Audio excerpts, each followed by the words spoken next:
Baik bagi Engkau Recording ya in Tuhan. progress. Karena dalam hari, minggu, bulan, dan tahun kami melihat pertolongan Tuhan selalu ada buat kami. Anugerah Tuhan selalu cukup buat kami.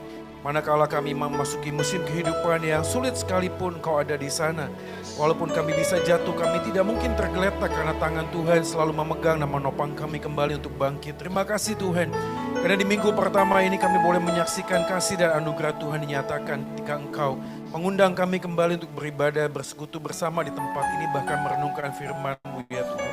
Satu-satunya kekuatan pengharapan kami untuk menjalani kehidupan ini adalah firman-Mu, tiada yang lain Tuhan.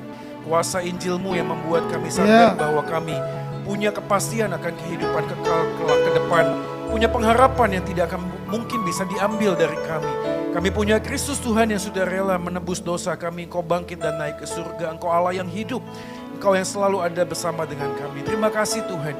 Segala puji, hormat, dan syukur kami naikkan kepada Engkau ya Tuhan. Dan saat ini kami ingin membawa hidup kami kembali dibentuk oleh firman-Mu. Kami mohon Tuhan, hamba-Mu yang sangat terbatas dan berdosa ini, Engkau mampukan untuk menyampaikan isi hati Tuhan sesuai dengan kebenaran kitab suci, dan Allah Roh Kudus bekerjalah di antara kami dalam hati dan pikiran kami melampaui kata-kata hamba-Mu ya Tuhan, sehingga kami dimampukan untuk mengerti dan dimampukan untuk melakukan apa yang kami mengerti. Ini doa kami.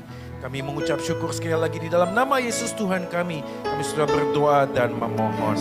Amin. Amin. Silakan duduk Bapak Ibu dan Saudara sekalian. Oke, shalom buat kita semua, ya teman-teman ya onsite maupun juga yang mengikutnya melalui Zoom. Pada pagi hari ini saya mungkin tidak terlambat untuk mengucapkan selamat tahun baru buat kita semua dan juga selamat hari Natal ya. Jadi kelihatan kalau tahun baru perutnya agak besar ya, minta maaf ya. Jadi ini perutnya nggak tahu kenapa agak membengkak ya. Oke, dengan segala hormat, dengan sukacita Tuhan, hari ini kita boleh menyaksikan kasih dan kemurahan Tuhan. Silakan lihat kiri kanannya lebih dahulu, sekali lagi coba pandang, berikan senyum yang terbaik. Apakah ada yang berubah di dalam wajah saudara kiri kanan Anda, sudah? Hari ini kita akan coba merenungkan sebuah tema, yaitu temanya adalah Immanuel. Ya masih terkait dengan Natal tentunya nats yang kita pakai, tetapi kita akan melihat di tahun 2026 ini sebenarnya apa yang Tuhan ingin untuk dinyatakan kepada kita semua. Nah hari ini kita akan bicara tentang Immanuel, Allah beserta dengan kita. Di dalam konteks iman Kristen kita tahu bahwa kata ini adalah kata yang sangat tidak asing. Sangat dekat sekali dengan kita. Tapi saya menyaksikan ada banyak orang Kristen hari ini bergumul dengan sebuah pernyataan, di manakah engkau ya Tuhan? Kemungkinan ada dua hal saja. Yang pertama adalah peristiwanya ketika kita mengalami sebuah kesulitan yang sangat dalam. Kesulitan sakit penyakit, masalah bisnis mungkin, masalah relasi dalam rumah tangga. Masalah yang sangat berat yang seakan-akan tidak bisa terkatakan oleh mulut kita. Tidak bisa disampaikan oleh kepada siapapun juga. Atau mungkin yang kedua adalah kita sulit sekali untuk mengalami penyertaan Tuhan. Manakala kita hidup jauh dari Tuhan. Manakala kita hidup penuh dengan dosa, kita merasa bahwa hidup kita sangat kotor, lalu melakukan banyak perbuatan yang jahat, entah itu dalam pikiran, entah dalam perbuatan kita, entah dalam sebuah tindakan kita, yang mungkin membuat kita kemudian bertanya apakah Allah menyertai kita. Tapi saya yakin sekali bahwa Allah tidak pernah tidak beserta dengan kita. Allah selalu beserta dengan kita. Cuma penyertaan Tuhan kepada kita itu terkait dengan dua hal. Pada waktu kita di dalam kehidupan yang sangat sulit, penyertaan Tuhan kepada kita adalah untuk menopang kita kembali, tentu saja. Tapi pada saat kita jauh dari Tuhan, melakukan banyak sekali dosa, kehadiran Tuhan itu untuk menegur kita. Dan inilah yang terjadi ketika kita nanti membaca Matius pasal 2. Karena orang Yahudi, orang Israel saat itu beserta dengan Tuhan, tapi penyertaan Tuhan terkait dengan pertobatan. Mari kita membuka Matius pasal 2 ayat 13 sampai dengan ayat yang ke-23. Matius 2 ayat 13 sampai dengan ayat yang ke-23. Kita baca ayat 19 sampai 23 saja, walaupun nanti kita akan melihat ini di dalam sebuah konteks yang lebih panjang. Matius 2 ayat 19. Oke, saya akan bacakan buat kita semua. Setelah Herodes mati, nampaklah malaikat Tuhan kepada Yusuf dalam mimpi di Mesir, katanya, bangunlah, ambillah anak itu serta ibunya dan berangkatlah ke tanah Israel. Karena mereka yang hendak membunuh anak itu sudah mati. Lalu Yusuf pun bangunlah, diambilnya anak itu serta ibunya dan pergi ke tanah Israel. Tetapi setelah didengarnya bahwa Arkelaus menjadi raja di Yudea menggantikan Herodes ayahnya, ia takut ke sana. Karena dinasihati dalam mimpi, pergilah Yusuf ke daerah Galilea. Ayat 23.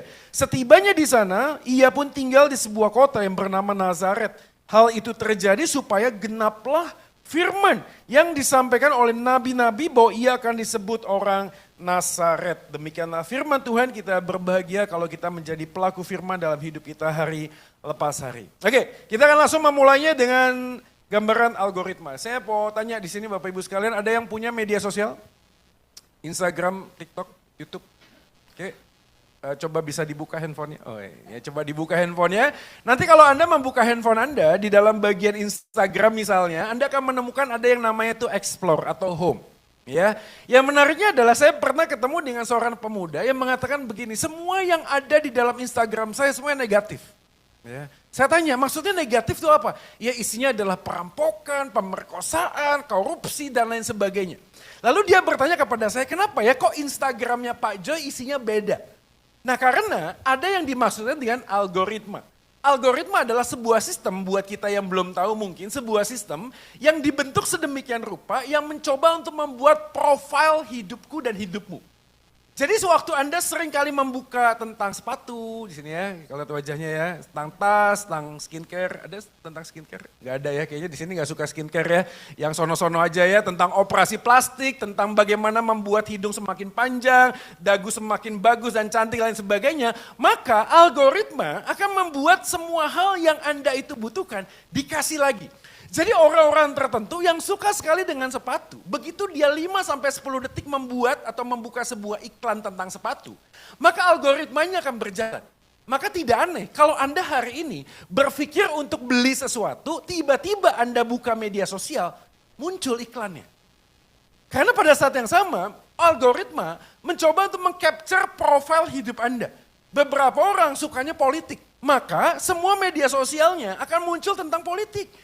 Ada orang yang suka dengan rumah tangga, motivasi-motivasi. Munculnya adalah hal demikian, maka algoritma menganalisa konten yang suka Anda tonton.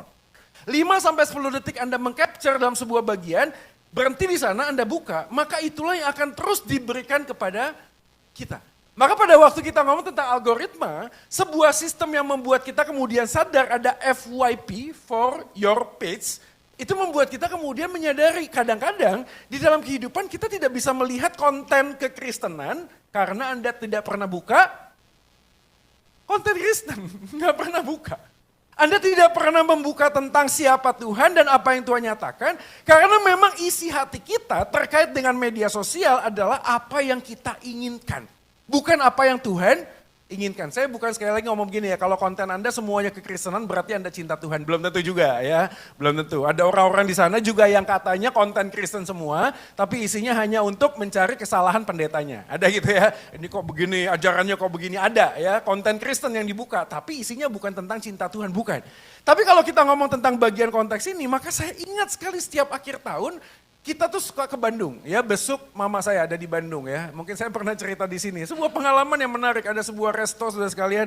Di sana kalau makan itu selalu bayar dulu, pesan dulu lalu nanti dipanggil.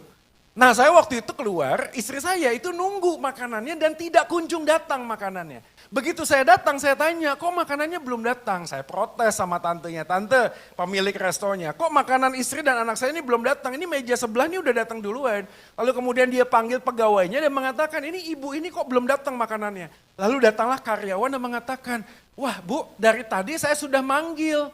Nah, saya tanya penasaran, Bapak, Akang, manggilnya tuh gimana? Ya manggil sesuai dengan nomor kursinya. Saya tanya, manggilnya gimana? Dia bilang, salapan tilu.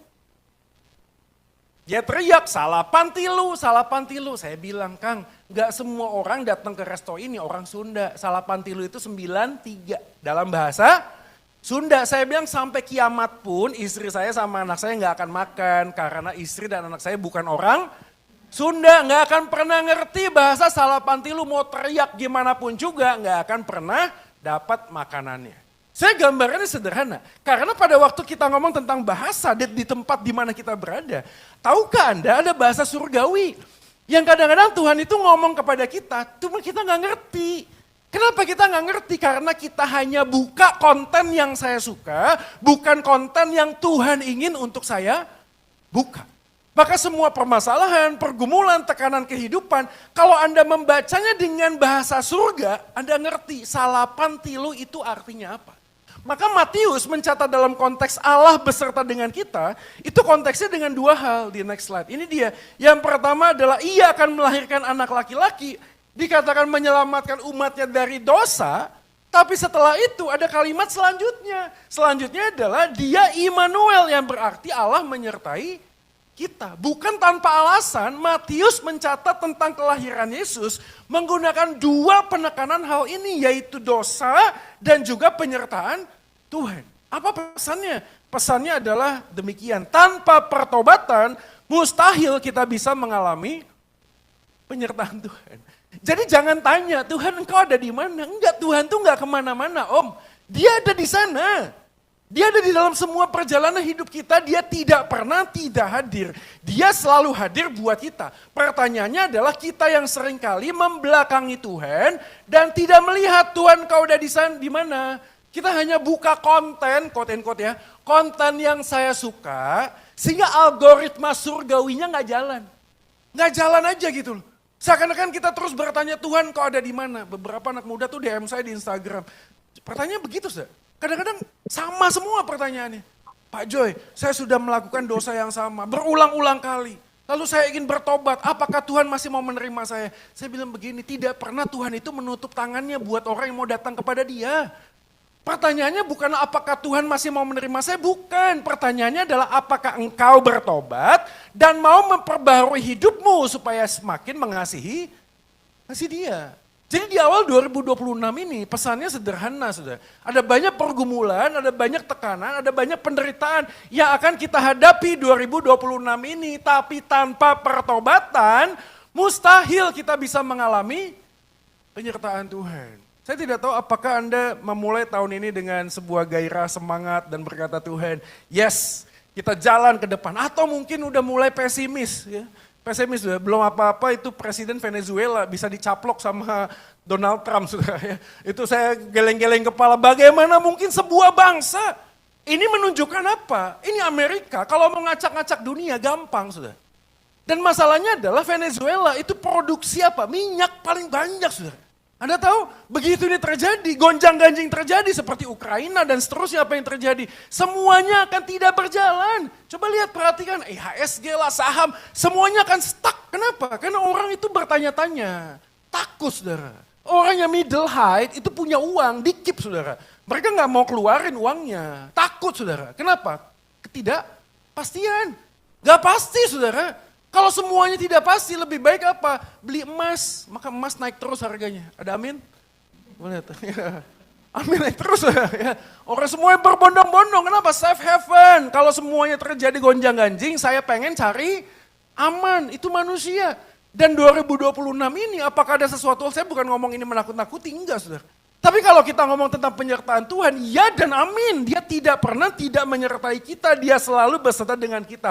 Problemnya adalah apakah kita ingin hidup seperti apa yang Tuhan inginkan, supaya kita bisa mengalami penyertaan Tuhan dalam hidup kita. Dengan helicopter view saja kita melihat Matius pasal 2 dengan catatan Immanuel ini adalah ada dua. Yang pertama adalah terkait dengan Yudaisme yang merujuk pada PL di next slide. Yang kedua adalah penekanan akan Daud yang adalah raja. Nanti poin yang kedua kita akan membahas poin yang kedua ini nanti ya. Jadi penekanan akan Daud di next slide.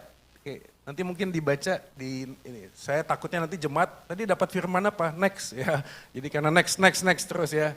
Oke, satu lagi berarti udah kelewatan. Oke, catatan Matius tentang Yudaisme yang merujuk kepada perjanjian lama. Maka nanti waktu kita membaca ada kalimat menarik, terus diulangi. Maka tergenapilah seperti nabi-nabi dan seterusnya. Maka penyertaan Tuhan kepada bangsa Israel pada saat yang pertama kali itu terkait dengan perjalanan panjang bangsa ini. Maka nanti kalau kita lihat poin yang kedua, kita akan mendapatkan sebuah pesan bahwa sebenarnya kata Immanuel sudah muncul ratusan tahun sebelumnya. Di mana? Di kitab Yesaya. Itu poin yang kedua.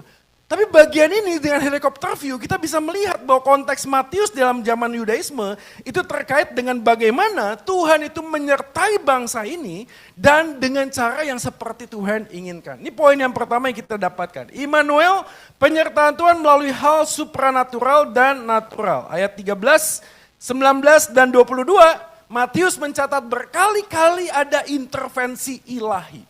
Sekali lagi ini bukan tanpa alasan. Kenapa bukan tanpa alasan? Karena 400 tahun sebelum masuk dalam kitab Injil Matius, itu masa kegelapan. Dan kita tahu masa kegelapan ada apa? Tidak ada apa-apa. Tidak ada nabi, tidak ada firman. Semua orang melakukan keagamaan tapi tidak lagi penyataan Tuhan. Dan Matius mencatat kelahiran Yesus dimulai dengan berkali-kali intervensi ilahi dengan kalimat, malaikat Tuhan berbicara kepada Yusuf. Dibandingkan dalam malaikat hadir pada waktu Yusuf ingin menceraikan Maria, dia hadir intervensi lagi. Bahkan pada waktu kelicikan Herodes dibongkar, Matius pasal 12, malaikat intervensi lagi.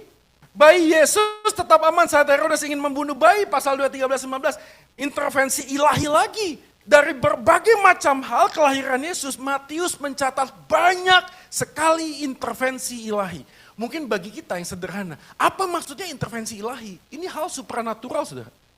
Bukan sesuatu hal yang selalu terjadi berkali-kali dalam waktu mingguan, bulanan, tahun. Enggak, saudara. Ini sesuatu hal yang sangat tajam sekali menjelaskan bahwa ada Tuhan yang bergerak di dalam alam supranatural. Nah, saya nggak tahu berapa banyak dari kita masih percaya mujizat. Masih percaya mujizat?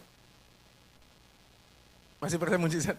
Ya, saya kadang-kadang bingungnya adalah orang percaya mujizat. Apa itu mujizatnya? Ini Pak, saya pagi-pagi bisa bangun. Itu bukan mujizat. Itu namanya pemeliharaan Tuhan. Itu namanya providensia Tuhan. Itu hal yang umum terjadi karena Tuhan memelihara. Pemeliharaan Tuhan itu terkait dengan mujizat. Tapi tidak semua pemeliharaan Tuhan itu bentuknya mujizat. Bahkan kalau kita mau sadar, lihat sekeliling kita. Apakah ada banyak mujizat? Enggak, saudara. Enggak terlalu banyak mujizat. Kenapa? Karena mujizat adalah sesuatu hal yang melampaui hukum yang ada di dalam dunia. Melampaui ya, bukan melawan ya. Ya. Suprarasional, bukan irasional, bukan, saudara. Melampaui, berarti sesuatu hal yang melampaui. Maka pada zaman dalam konteks iman Kristen kita berhadapan dengan dua kelompok. Ini dia. Ada namanya kontinualis, ada yang namanya sesasionalis. Oke, Om Yohanes pasti langsung tahu. Wah, ini dia makanan kita. Oke ya. Jadi ada dua kelompok orang Kristen yang hari ini menekankan dalam konteks kontinualis dan sesasionalis. Maksudnya apa? Kontinualis adalah karunia, bahasa, roh, mujizat, kesembuhan dan sebagainya sekarang masih berlaku dan masih terjadi. Itu namanya kontinualis. Tapi sesasionalis itu 1 Korintus pasal 13 yang mengatakan kalau yang sempurna ini datang, maka semua bahasa roh akan lenyap, karunia kesembuhan akan lenyap, semua mujizat akan lenyap. Kenapa? Karena sang sempurna itu sudah datang. Kaum sesasionalis percaya bahwa semua mujizat, karunia, kesembuhan dan sebagainya yang terjadi di dalam perjanjian lama terus ketika Yesus hadir, itu untuk menunjukkan sang Mesias. Jadi waktu Mesias itu datang, tidak perlu lagi karunia kesembuhan. Tidak perlu lagi. Nah, salah kaprahnya adalah John Calvin itu di dalam bagian sesasionalis. Loh, apakah John Calvin tidak percaya mujizat? Bukan, saudara. Salah kaprahnya adalah beberapa orang mengatakan bahwa mujizat itu tidak ada lagi karena sesasionalis. Bukan, mujizat itu masih ada, tapi karunia kesembuhan, karunia untuk melakukan mujizat itu sudah tidak ada lagi. Loh, kok bisa tidak ada lagi? Karena pada zaman setelah Yesus bangkit tidak ada lagi nabi, tidak ada lagi rasul, tidak ada lagi imam, tidak ada lagi. Kok bisa tidak ada lagi? Karena Yesuslah imam yang rajani, dia adalah nabi, dia adalah rasul itu, saudara. Dia adalah yang sudah menggenapi segala sesuatunya. Tidak ada lagi jabatannya. Jadi kadang-kadang bingung, ada orang Kristen mengatakan ini nabi yang akan datang. Gak ada, sudah tidak ada lagi nabi. Sudah selesai, kok tidak ada nabi? Karena firmannya sudah selesai di dalam wahyu Alkitab. Jadi tidak ada lagi orang mengatakan, oh saya akan membuat kitab yang baru, kitab Joy pasal 1 sampai pasal 15. Enggak ada, saudara. Sudah enggak ada lagi jabatan nabi, tidak ada. Yang ada adalah fungsi kenabian. Jadi waktu saya ngomong di sini, saya sedang menjalankan fungsi kenabian. Pertanyaan, saya nabi bukan? Bukan, saya bukan nabi. Saya menjalankan fungsi kenabian. Apakah fungsi kenabian? Menyampaikan firman yang sudah ada dalam Alkitab. Jabatannya ada nggak? Ayo ya, nanti habis ini ada UTS soalnya ya, jadi harus ngerti dulu ya. Ya, ini memang saya tahu ini sulit, tapi tidak lebih sulit dari pernikahan kita ya, oke ya. Oke, nggak apa-apa ya, sedikit saja. Jadi kita harus sadar dulu, tidak ada jabatan nabi, jabatan rasul, tidak ada lagi. Jabatan imam tidak ada lagi. Yang ada adalah fungsinya. menjalankan fungsinya. Maka John Calvin menangkap sensasionalis tidak ada lagi karunia kesembuhan. Kenapa? Karena karunia itu hanya diberikan bagi orang-orang dalam jabatan tertentu. Tapi konteksnya hari ini, saya tidak bahas kontinualis atau sesionalis. Kalau saya dalam pahaman ini, saya percaya mukjizat masih ada. Tapi mukjizat yang seperti apa? Mukjizat yang melampaui akal dan pikiran manusia. Jadi cara Tuhan menyertai bangsa Israel adalah dengan cara hal yang supernatural. R.C. Sproul membuat sebuah kutipan yang buat kita hari ini bisa menjadi sebuah standar. Apa sih namanya miracles? Mukjizat itu apa sih? Miracles are not irrational interruption of nature. Bukan sesuatu hal yang melawan logika. Sebuah interupsi di dalam hukum alam ini yang sifatnya extraordinary. Melampaui akal pikiran kita dan begitulah Allah menyertai kita. Jadi saya tetap yakin 2026, saya nggak tahu Anda sedang mengalami masalah apa, tapi saya tetap yakin ada kesembuhan di dalam kehidupan kita. Ada mukjizat dalam kehidupan kita. Ada hal yang supernatural itu nyatakan kepada kita.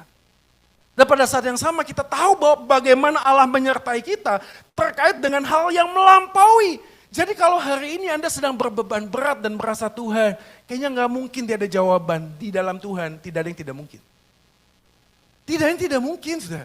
Ini sebuah bagian buat kita punya keyakinan pengharapan ke depan. Kalau manusia mengatakan sudah nggak mungkin, tapi bagi Tuhan tidak ada yang tidak mungkin. Maka kita yang saat ini bersandar kepada Tuhan, sadar percaya Tuhan.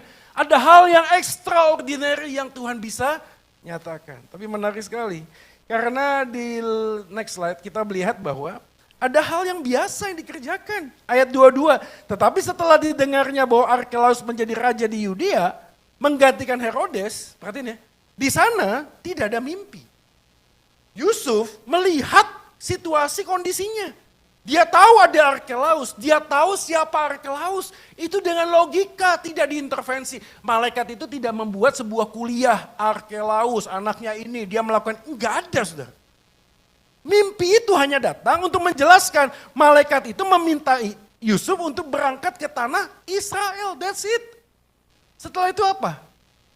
Setelah itu Yusuf dengan akal logikanya melakukan sebuah keputusan. Ini hal yang natural, ini hal yang biasa, ini hal yang pakai logika. Ada yang melampaui logika, ada yang pakai logika.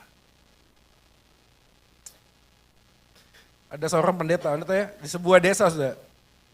Hujan, wah hujan terus ya. Ini bukan yang di Aceh bukan ya. Ini konon ceritanya begitu. Hujan terus, wah lama-lama wah ini bisa banjir nih. Ternyata benar, banjir sudah. Lalu Pak Pendeta ini dalam sebuah gereja dia doa, Tuhan Engkau Allah yang sangat dahsyat. Engkau bisa membuat hujan ini tidak lagi turun. Wah, tapi tetap turun. Wah, begitu turun banjir. Begitu banjir pendetanya berdoa, Tuhan ini adalah gerejamu. Kalau yang tempat lain bisa banjir, gereja Tuhan tidak mungkin banjir. Engkau akan menahan air masuk ke dalam gereja ini. Waduh, ada mujizat kayak gitu. Ternyata airnya masuk ke dalam gereja. Tambah lama tambah tinggi. Waduh. Pak Pendeta tidak putus harapan, dia berdoa. Tuhan, kalau Tuhan izinkan air ini masuk ke dalam gereja ini, Tuhan pasti tidak akan mempermalukan hambamu. Engkau akan menolong hambamu dengan mujizat. Wah, dia doa terus ya. Begitu selesai doa, ada anak-anak naik sampan.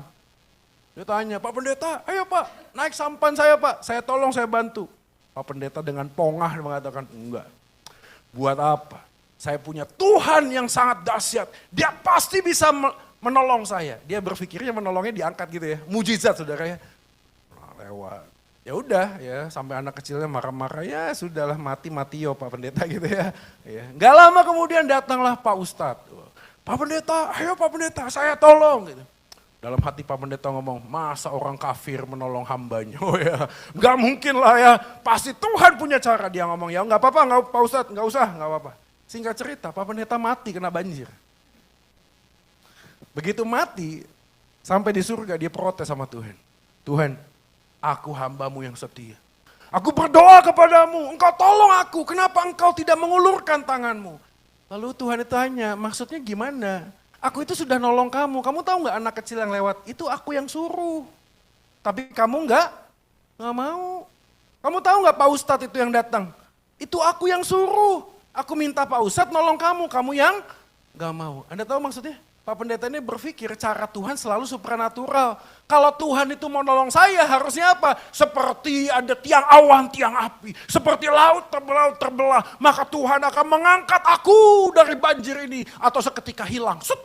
Gitu ya. Kayak kantong ajaib Doraemon gitu ya. Tiba-tiba masuk, hilang gitu, muncul di mana. Enggak saudara, enggak. Tuhan bisa melakukan hal yang supranatural?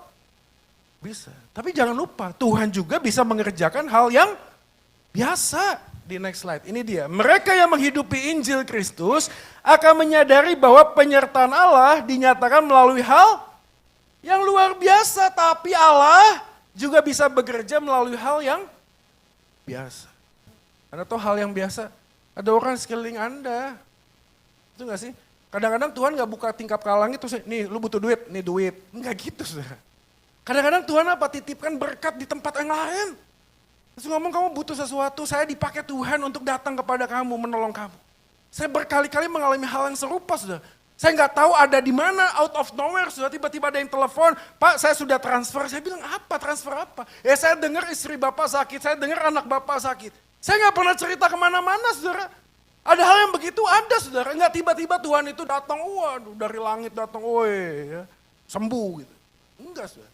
Kadang-kadang ada orang yang terlalu berpikir hal yang mukjizat, ada nggak? Ada pendeta mendoakan anaknya. Dia percaya Tuhan pasti akan menyediakan, Tuhan pasti akan menyembuhkan. Dibawa ke rumah sakit nggak?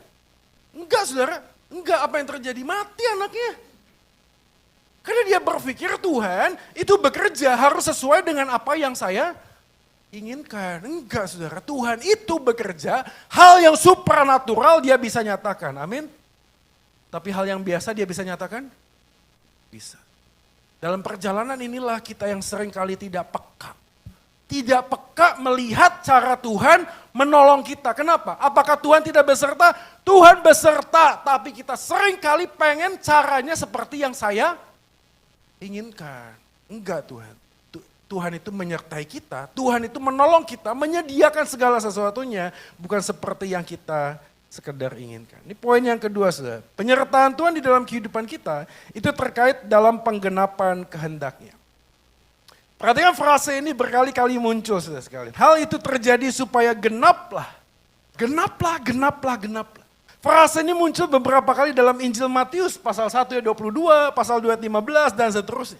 Dan kalau kita melihat bagian konteks ini maka kita bisa belajar. Kenapa? Karena kata Immanuel muncul di Yesaya pasal 7 ayat 14. Dan kita tahu bahwa pasal 7 ayat 14 sebab itu Tuhan sendirilah yang akan memberikan kepadamu suatu pertanda. Ini siapa? Ahas. Raja pada saat itu sedang diancam oleh Israel Utara dan Raja Aram.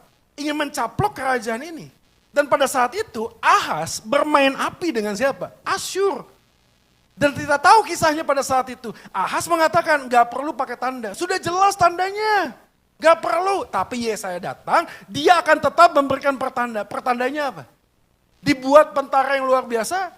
Dibuat sebuah mujizat yang luar biasa? Enggak, pertandanya adalah sesungguhnya seorang perempuan muda mengandung dan akan melahirkan seorang anak laki-laki dan ia akan menamakan dia Immanuel. Ini pertama kali muncul di sini, Yesaya pasal 7.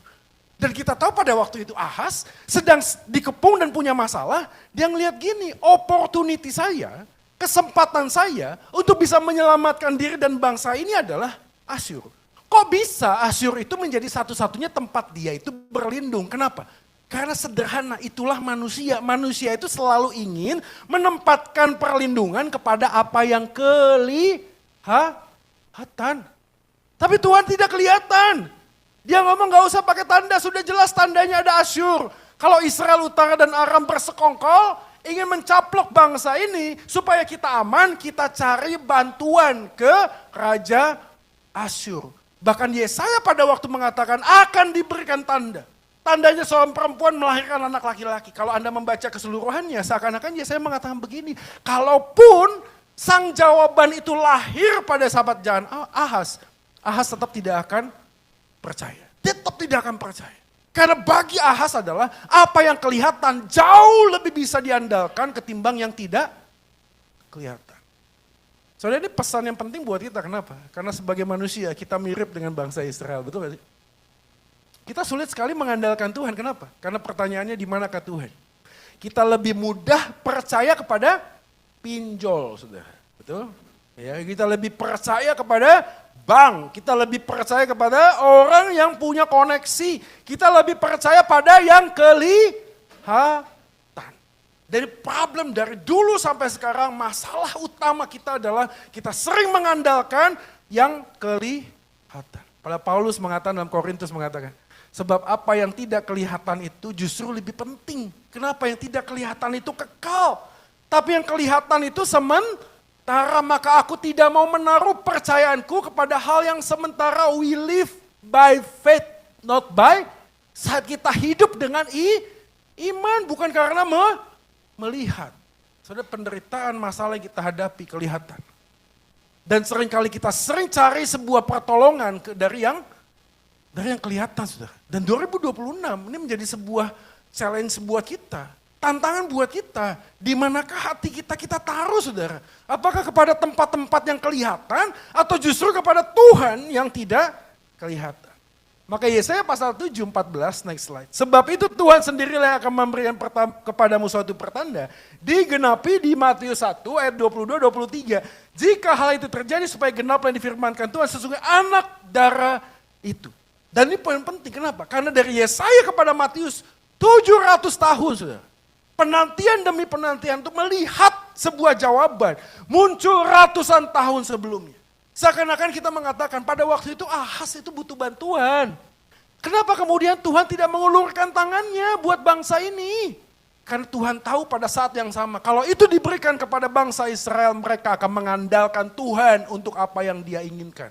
Bukan mengandalkan Tuhan untuk apa yang Tuhan ingin untuk kita kerjakan. Ada yang buat resolusi tahun baru? Lihat resolusi. Wah ada ya, ada yang pengen kurus. Siapa yang pengen kurus? Ada yang pengen olahraga dan sebagainya. Saya bilang gini saudara, gak ada yang salah dengan resolusi. Tapi pertanyaannya adalah ketika kita resolusi, kita menaruh apa yang kita inginkan. Kita tidak punya waktu sejenak untuk bertanya Tuhan, apakah yang engkau inginkan untuk hidupku di tahun 2026? Kenapa? Karena kertasnya sudah penuh Om.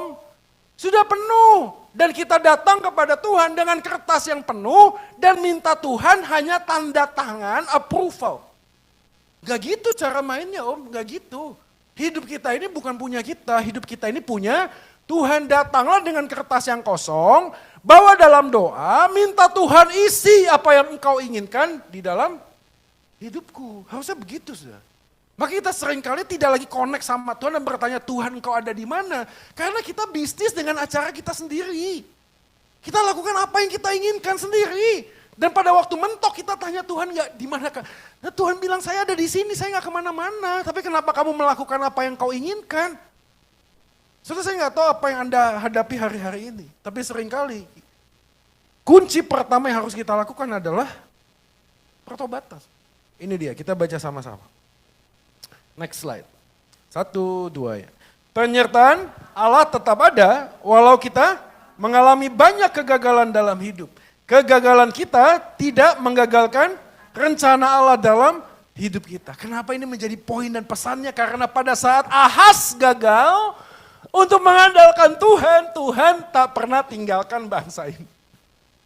Ahas gagal. Dia lebih menaruh percaya kepada Asyur. Kalau memang saya adalah Tuhan dan Ahas lebih memilih Asyur, saya bilang gini, ya sudah. Semua resiko ditanggung oleh penumpang. Kamu mengambil pilihan itu ya sudah. Tapi apakah Tuhan demikian? Tidak saudara. Walaupun Ahas gagal, walaupun Daud gagal, walaupun Tamar gagal, walaupun Rut gagal, semua tokoh-tokoh di Alkitab gagal saudara. Tapi rencana Allah tidak gagal saudara. Rencana Allah tidak gagal. Dan ini membuat kita punya sebuah pengharapan ke depan. Saya nggak tahu ada berapa banyak kegagalan yang kita hadapi. 2026 apakah kita akan resisten terhadap kegagalan? Tidak saudara. Kita mungkin akan mengalami kegagalan. Gagal dan gagal dan gagal. Tapi satu hal hari ini pesan firman Tuhan. Walaupun kita gagal, rencana Tuhan tidak akan pernah gagal. Dan menjadi sebuah pegangan buat kita hari ini. Jadi terlepas dari tahun 2026 ada yang halangan, tantangan, harapan. Bukan, yang terpenting bukan harapan, tantangan, bukan. Tapi pegangan. Siapa yang pegang kita jauh lebih penting daripada sekedar melihat harapan ke depan dan tantangan ke depan. Karena aku tahu, kita tahu. Kalau selama Tuhan pegang tangan kita, apapun yang terjadi di depan kita, kita akan baik-baik saja. Karena Tuhanlah ada di depan kita. Jadi menjadi hal yang membuat kita perlu refleksi, oke, dalam satu bagian saya harus merefleksi hidup saya. Saya tidak mungkin hidup dalam sebuah kegagalan terus. Saya perlu punya hikmat untuk mengatur semuanya. Datang kepada Tuhan tidak dengan kertas yang penuh. Datang sama Tuhan dengan kertas kosong. Tuhan, apa yang kau inginkan dalam hidupku? Aku ingin kerjakan Tuhan. Apa itu? Saya nggak tahu. Tapi perlu ada sebuah breakthrough kan? Saudara, Anda hadir di Oikos. Berapa lama Anda hadir? Saya tidak tahu. Tapi apakah Anda hanya datang dan pergi?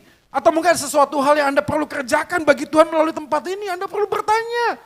Seakan-akan akan bertanya, tapi nggak mungkin saya begini. Kalau engkau merasa tidak mungkin, justru itu sebuah kebenaran. Kalau engkau melakukan sesuatu yang mungkin buatmu, maka itu bukan dari Tuhan. Kalau itu dari Tuhan berarti engkau tidak mungkin melakukannya. Kenapa? Karena Tuhan yang memampukan kamu untuk melakukan. So, dalam hidup ini ada banyak hal yang terkait dengan kehendak Tuhan dan penyertaannya. Ada 3 hal dalam konteks reform. Yang pertama adalah kehendak Tuhan dalam konteks dekriptif. Apa itu dekriptif? Sesuatu hal yang pasti terjadi. Di next slide. Yang kedua adalah sifatnya preseptif. Apa itu preseptif? Preseptif adalah sebuah kehendak Tuhan dalam konteks teologi yang terkait dengan apa yang Tuhan inginkan. Hendaklah kamu kudus sebab aku kudus. Nah, itu preseptif.